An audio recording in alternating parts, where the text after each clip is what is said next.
Hi guys, मैं हूं अबीहा इंतखाब। ज्ञान इस वाली क्लासेस में आपका स्वागत है। तो आज हम पढ़ने वाले हैं चर्चित व्यक्ति। देखिए, सामयिक घटना यानी कि जो करंट अफेयर्स के क्वेश्चंस बनते हैं उसमें ये टॉपिक आपका बहुत ज्यादा इंपॉर्टेंट है। तो चर्चित व्यक्तियों पे हम बात करेंगे कि चर्चा में क्यों है ये व्यक्ति और इन चीजों से इनसे मतलब जुड़ी हुई क्या चीजें बहुत ज्यादा महत्वपूर्ण है। जैसे डॉक्टर बसंत कुमार मिश्रा, दीक्षा शिंदे, ओम नाम्बियार, पद्मा सचदेव, कल्याण सिंह, नरेंद्र कोहली, गीता मित्तल, आयशा अजीज और प्रियंका मोहित, इन सब पे हम चर्चा करेंगे। तो ये वीडियो यदि आप किसी भी कॉम्पिटिटिव एग्जाम्स की तैयारी कर रहे हैं, प्रतियोगी परीक्षाओं की तैयारी में आप लगे हैं, तो आपके लिए ये वीडियो बहुत ज्यादा महत्वपूर्ण होने वाला है। क्यों? क्योंकि इसमें आपको इस वीडियो के साथ आप पूरा की पूरी आपकी इन सब के बारे में हम चर्चा करेंगे, पर साथ ही साथ आपको नोट्स भी फ्री मिल जाएगी। पीडीएफ का लिंक डिस्क्रिप्शन में दे दिया जाएगा, जहां से आप पीडीएफ को डाउनलोड करके नोट्स पा सकते हैं। कंप्लीट नोट्स आपको मिलेगी पूरी की पूरी। तो वीडियो को लास्ट तक देखिएगा और वीडियो को ज्यादा से ज्यादा शेयर कीजिए कि आपके साथ साथ दूसरों का भी भला हो सके। तो चलिए हम पढ़ते हैं पहले डॉक्टर बसंत कुमार मिश्रा के बारे में कि ये क्यों चर्चा में है। करंट अफेयर्स की अगर हम बात करते हैं तो डॉक्टर बसंत कुमार मिश्रा पे चलिए बात करते हैं। देखिए, उड़ीसा में इनका जन्म हुआ है। ठीक, ये न्यूरोसर्जन डॉक्टर बसंत कुमार मिश्रा को अगस्त 2021 में, ठीक है, टाइम आपको अच्छे से याद रखना है, सन 2021 में प्रतिष्ठित American association of neurological surgeon के न्यूरोसर्जरी में international life time achievement award से सम्मानित किया गया है। देखिए, हर भारतीय के लिए बहुत गर्व की बात है कि डॉक्टर बसंत कुमार मिश्रा को American association of neurological surgeon के न्यूरोसर्जरी में international life time achievement award मिला है। तो बहुत अच्छी बात है, इसलिए doctor Basant Kumar current affairs में चर्चा में है। चलिए आगे हम बात करते हैं। इन्हें सम्मानित किया गया है। मिश्रा AANS सम्मान प्राप्त करने वाले पहले भारतीय चिकित्सक हैं। देखिए, इसलिए भी और चर्चा में है क्योंकि इससे पहले किसी को अवार्ड नहीं मिला है, पहले भारतीय चिकित्सक हैं। वह न्यूरो सर्जरी विभाग और gamma knife radio surgery PD Hinduja अस्पताल और चिकित्सा अनुसंधान केंद्र मुंबई के सर्जरी प्रमुख हैं। देखिए, भारत के हैं और भारत के होते हुए इन्हें American association of neurological surgeon के न्यूरो सर्जरी में international life time achievement award मिला है। तो इस कारण डॉक्टर बसंत कुमार मिश्रा काफी चर्चा में है, क्योंकि इससे पहले किसी भी भारतीय चिकित्सक को यह अवार्ड नहीं मिला है। चलिए आगे हम देखते हैं दीक्षा शिंदे। ये क्यों बहुत ज्यादा चर्चा में है? ये महाराष्ट्र के औरंगाबाद की हैं। कहाँ की हैं? महाराष्ट्र के औरंगाबाद की हैं और 14 वर्ष की लड़की हैं। इनकी एज कितनी है? 14 वर्ष है। तो इतने कम उम्र में इन्होंने बहुत बड़ा काम किया होगा, तभी चर्चा में है ये। तो 14 वर्ष की लड़की हैं और दीक्षा शिंदे जिनका नाम है, इन्हें 19 अगस्त 2021 को अमेरिकी अंतरिक्ष एजेंसी यानी कि नासा की फेलोशिप के लिए चुना गया है। अमेरिकी अंतरिक्ष एजेंसी नासा के लिए इनको क्या किया गया? फेलोशिप के लिए चुना गया है। दीक्षा की ब्लैक होल और गॉड पर लिखी थ्योरी को नासा ने मंजूरी दी है। देखिए, दीक्षा की कौन सी थ्योरी है? तो ब्लैक होल और गॉड पे लिखी गई इनकी थ्योरी है, उसे नासा ने क्या दी है? मंजूरी दी है। और 3 प्रयासों के बाद, ठीक है, 3 प्रयासों के बाद नासा ने उसे स्वीकार किया और दीक्षा को नासा के MSI फेलोशिप वर्चुअल पैनल पर पैनलिस्ट के रूप में चुना गया है। ठीक, वे जब 18 वर्ष की हो जाएंगी तो 18 वर्ष की होने पर नासा में परीक्षण लेंगी और नासा उनका सारा खर्चा वहन करेगा। तो अभी से ही समझ आइए कि जो दीक्षा है ये नासा के लिए रिजर्व हो चुकी है कि जब वो 18 साल की हो जाएंगी तो वो परीक्षण लेंगी, वहां पे ट्रेनिंग लेंगी और नासा ही उनका सारा खर्चा वहन करेगा। क्योंकि 14 वर्ष की एक लड़की ने यदि ब्लैक होल और गॉड पे एक थ्योरी दी है तो काफी बड़ी चीज है कि वो जब परीक्षण प्राप्त करेंगी और उन्हें बिल्कुल सही गाइडेंस मिलेंगी तो वो बहुत अच्छी अच्छी थ्योरीज दे सकती हैं जो काफी ज्यादा विश्व के लिए महत्वपूर्ण होगी।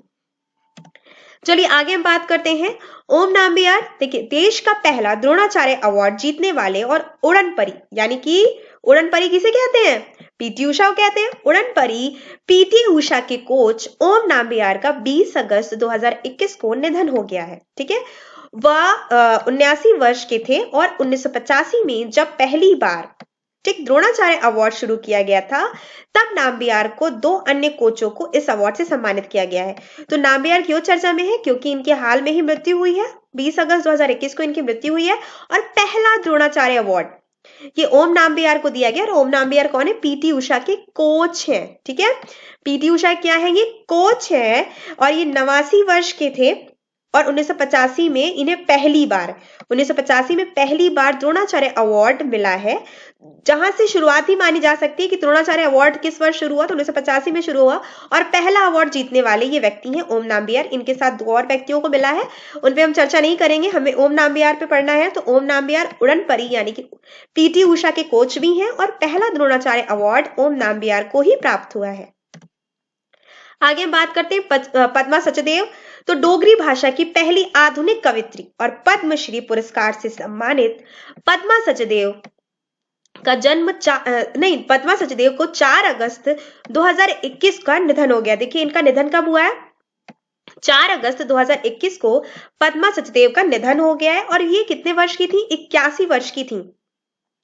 कितने वर्ष की थी? 81 वर्ष की थी। और श्रीमती पद्मा सचदेव ने 1970 के दशक की हिंदी फिल्म प्रेम पर्वत और आखिनी देखी व साहस के लिए गीत लिखे हैं। ठीक है, यहाँ पे देखिए कॉमा होना चाहिए था। प्रेम पर्वत अलग मूवी है और आखिनी देखी अलग मूवी है। वह साहस के लिए इन्हें गीत लिखे थे इन्होंने 1970 के दशक की जो हिंदी की फिल्में थी। तो इनका निधन होता है 4 अगस्त 2021 को। तो ये डोगरी भाषा की पहली आधुनिक कवित्री हैं और पद्मश्री पुरस्कार से सम्मानित है। अब हम कल्याण सिंह पे चर्चा कर लेते हैं। कल्याण सिंह भाजपा के, ठीक है, बीजेपी के भाजपा के वरिष्ठ नेता एवं उत्तर प्रदेश के पूर्व मुख्यमंत्री रह चुके हैं कल्याण सिंह। ठीक है, इनका निधन कब हुआ है? 21 अगस्त 2021 को 89 वर्ष की अवस्था में इनका निधन हो गया है। ठीक है, कल्याण सिंह 2 बार 24 जून 1951 से 6 दिसंबर 1952 तक और फिर 21 सितंबर 1952 से 12 नवंबर 1999 तक उत्तर प्रदेश के मुख्यमंत्री रहे हैं।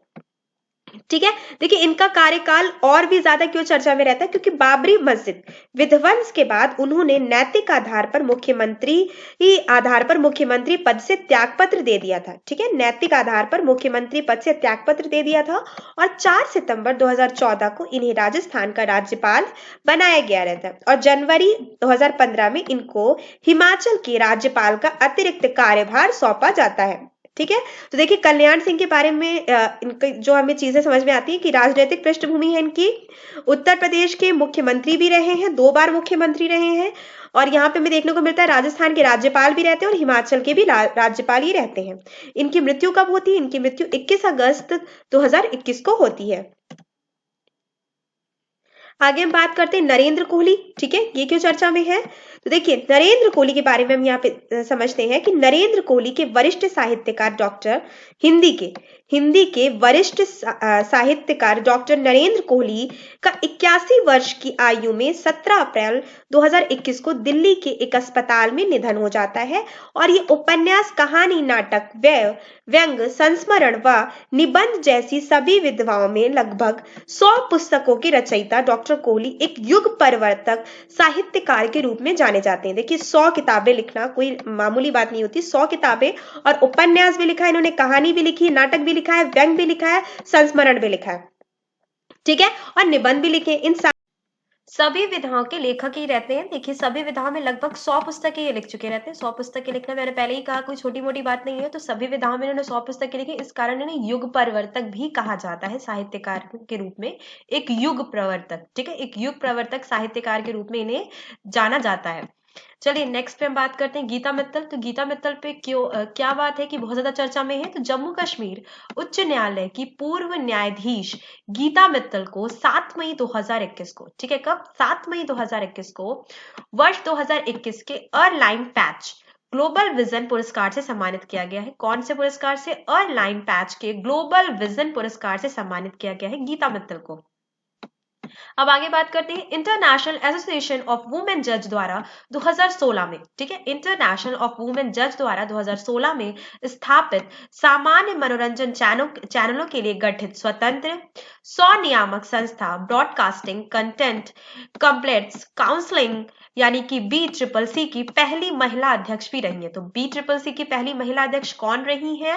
गीता मित्तल BCCC की पहली महिला अध्यक्ष रही है और ये जम्मू कश्मीर उच्च न्यायालय की पूर्व मुख्य न्यायाधीश भी रही है और इन्हें ग्लोबल विजन पुरस्कार से भी सम्मानित किया गया है। इस कारण ये काफी चर्चा में है इस समय। आगे हम बात करते हैं आयशा अजीज, ये क्यों चर्चा में है बहुत ज्यादा? तो देखिए 25 वर्षीय कश्मीर की महिला है ये आयशा अजीज। फरवरी 2021 को, ठीक है, कब? फरवरी 2021 में भारत की सबसे कम उम्र की महिला पायलट बनी है। ठीक है, सबसे कम उम्र की महिला पायलट बनी है। उन्होंने वर्ष 2011 में, कब? वर्ष 2011 में 15 वर्ष की आयु में सबसे कम उम्र में छात्रा पायलट बनने का लाइसेंस प्राप्त किया। सबसे कम उम्र में 15 वर्ष की आयु में इन्होंने छात्रा पायलट बनने का लाइसेंस प्राप्त किया था और उसके बाद उन्होंने रूस के सोकोलो एयरबेस में MiG-29 लड़ाकू जहाज उड़ाने का परीक्षण भी प्राप्त किया है। कहां से? रूस से इन्होंने परीक्षण प्राप्त किया, ट्रेनिंग ली है, प्राप्त किया है। बाद में उन्होंने बॉम्बे फ्लाइंग क्लब BFC, ठीक है, बॉम्बे फ्लाइंग क्लब से विमानन में स्नातन भी किया है और 2017 में एक कमर्शियल पायलट का लाइसेंस प्राप्त किया है। तो सबसे कम उम्र में महिला पायलट का लाइसेंस प्राप्त करने वाली कौन महिला है? आयशा अजीज है। चलिए आगे बात करते हैं प्रियंका मोहित, ये क्यों चर्चा में इस समय बहुत ज्यादा है? तो प्रियंका मोहित पश्चिम महाराष्ट्र के सतारा की प्रियंका है, सतारा की है, ठीक है, पश्चिम महाराष्ट्र के सतारा की प्रियंका मोहित है और इन्होंने 16 अप्रैल 2021 को विश्व की 10वीं सबसे ऊंचा पर्वत, 10वीं सबसे ऊंचा पर्वत कौन है? ऊंचा पर्वत चोटी माउंट अन्नपूर्णा, ठीक है, माउंट अन्नपूर्णा पर फतह हासिल की। यह उपलब्धि प्राप्त करने वाली वो पहली भारतीय महिला पर्वतरोही बन गई है। देखिए विश्व की तो 10वीं है लेकिन भारत की ये क्या है? भारतीय पहली महिला पर्वतरोही बन गई है। तो वैश्विक दृष्टि से भी देखें तो भी काफी सम्मान की हकदार है और भारतीय दृष्टि से भी देखें तो भी काफी सम्मान की हकदार है क्योंकि भारत में ये पहले नंबर पे आ रही है और विश्व में 10वें स्थान पे, ठीक है, यानी इनसे पहले 9 लोगों ने ऐसा कर पाने में वो सफल रहे और 10वीं प्रियंका मोहित रही हैं जिन्होंने अन्नपूर्णा चोटी पर, अन्नपूर्णा जो हम बात करते हैं ऊंचा पर्वत चोटी माउंट अन्नपूर्णा पर फतह हासिल करने वाली महिला रही है। ठीक है, तो देखिए हमने यहाँ पे बहुत से महत्वपूर्ण बातों पे चर्चा कर ली। हमने यहाँ पे आपको स्टार्टिंग में मैंने आपको कल्याण सिंह और दीक्षा शिंदे, डॉक्टर बसंत कुमार मिश्रा, इन सब चीजों पे हमने बात कर ली और लास्ट में प्रियंका मोहित, आयशा अजीज, इन पे भी बात कर लेते। देखिए सारे के सारे नाम चर्चा में है इस टाइम और इनसे करंट में क्वेश्चन बनते हैं, इसलिए मैंने कहा था लास्ट तक आप वीडियो देखिए, आपको बहुत कुछ पता चल जाएगा। तो वीडियो देखने के लिए बहुत बहुत धन्यवाद।